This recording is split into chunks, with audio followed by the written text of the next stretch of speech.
Hi guys, and welcome to today's video. In today's video, I'm going to give you 10 tips with which you can make that perfect barbecue or grill. So stick around as I reveal my secrets.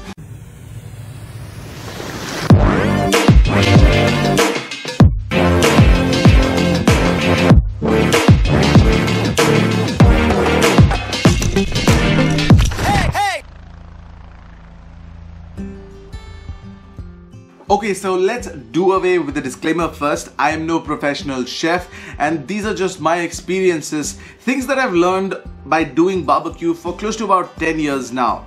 So let's get into it. To start with, let's first understand what barbecue and grill is. Barbecue is when you cook meat outdoors over a wood or charcoal fire, but you cook it by smoking the meat, and it's slow cooked and it takes time. It takes a lot of time. On the other hand, grill is when you cook the meat over a direct flame. So it could be a direct charcoal or a wood fire that you cook on. So grill is quicker. Okay, so this is tip number 1. Use natural wood or wood charcoal. Here you need to keep in mind that you don't use wood that is coming out from any kind of industrial use. First, they won't burn because they will have chemicals in them to make them fireproof, and secondly, if they do, they're going to emit fumes. So don't do that. On the other hand, natural wood, different woods have their different fragrances, and that fragrance gets absorbed in the meat. So you can then later on try different types of woods.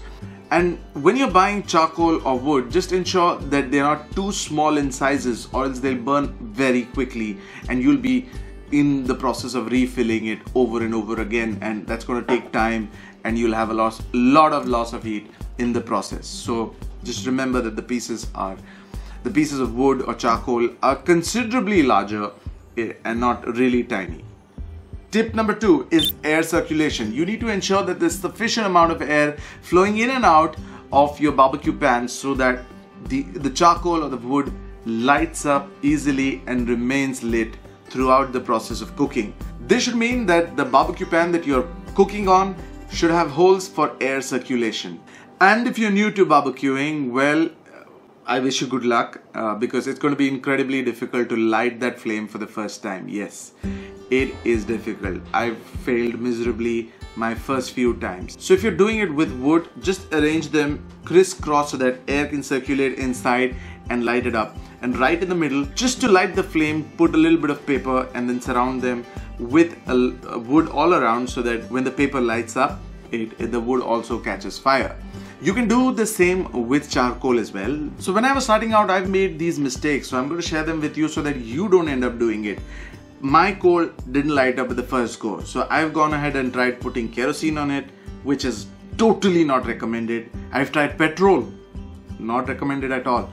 I've also gone ahead and used camphor or kapoor to light my flame. I thought it'll be like safe. But the meat that came out kind of tasted very holy, or for the lack of a better word, like prasad. Yeah, so not recommended as well. You can go ahead and use coal lighters, which is available in the market. So you can definitely go pick up some coal lighters if you're having issues. But once you up your scale, a little bit of paper will do the job. So that's how you go about and do it. So you've gone ahead and managed to light the flame. Now you're thinking, oh, we're sorted. Let's go ahead and plonk the meat and start cooking. Well, no guys, your charcoal or your wood would need a lot of fanning throughout the process. You can choose to manually fan it with a piece of cardboard or just about anything, or you can use those blowers to do that. Don't need to do any of it. Very simple thing to do is just to grab a table fan and just keep it aside, and it will perfectly go ahead and circulate the air and keep fanning the barbecue and be really good. So a fan is a recommendation. Don't use a hair blower because that only lasts for a few minutes before it gets yeah, so don't need to do that. Now that your coal is lit and you also have the fan sorted, it's time to plonk the meat. That's what you're thinking, right? No, you're not done yet, guys. You are cooking outdoors, and most of the time the barbecue equipment or the pan lies outdoor, and what you need to essentially do now is preheat the pan and sterilize it completely so that there is no scope of any bacteria or virus surviving. So just go full flame, let the whole barbecue sit for about 5 to 10 minutes at full steam. Put a lot of charcoal and just let it sit there for 10 minutes so that it's completely sterilized.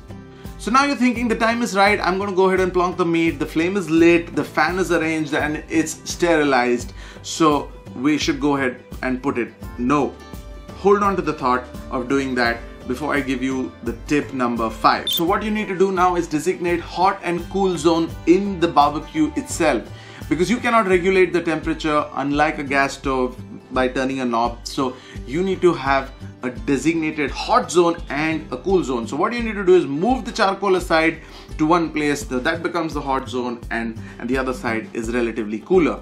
This is essential because otherwise you will have no place to move the meat, because if it gets cooked too quickly, you'd want to move it aside. It might end up getting dry from the inside, or even worse, totally burnt.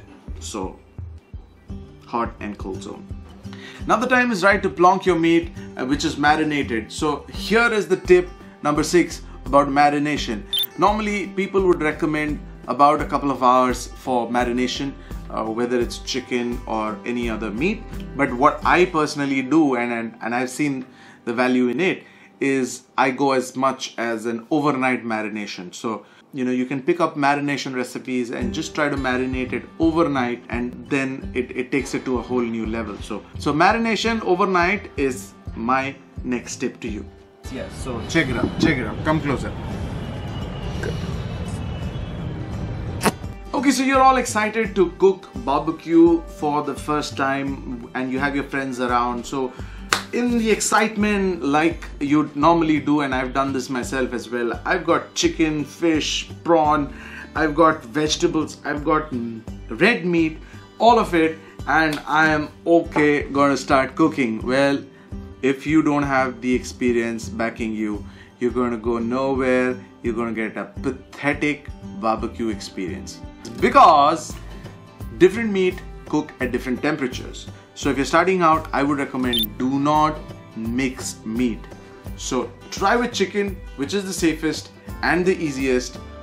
Fish cooks even quicker. So fish actually does not need a lot of effort. It just cooks instantly. So try with chicken, because that lets you sit around the barbecue for some time, and the whole thing is about the experience of cooking outdoors, cooking with friends, and spending some time in front of the fire. So just try with one meat is what I would recommend. So now we're going to move on to tip number 8. Tip number 8 is about how to go about cooking it. Go ahead and put your meat onto your skewers and put them on the hot side and let them cook for about 10 minutes. And while it happens every 5 minutes, just go ahead and give them a turn. So the essence here is to cook the meat nicely from inside. So about 10-15 minutes on high flame, and then you can move it on to the cooler place. So this is absolutely essential because it will let the meat get cooked beautifully on the inside and still be crisp on the outside. So cook it about 10 to 15 minutes on the high flame and then move it to the cool zone.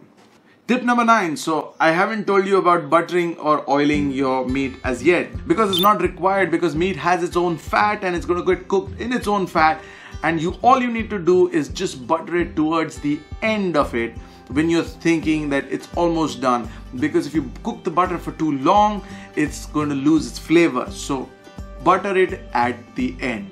And finally, now that your meat is ready, everything is cooked, it's beautifully served, we've exhausted everything in 9 tips. Where is the 10th one? Well, the 10th is pairing. A red meat barbecue goes perfectly with a red wine. So if you're into that, you can pair it with a beautiful red wine. Could be a Shiraz, a full to medium bodied wine if you're into that, and it kind of goes beautifully with a red meat barbecue.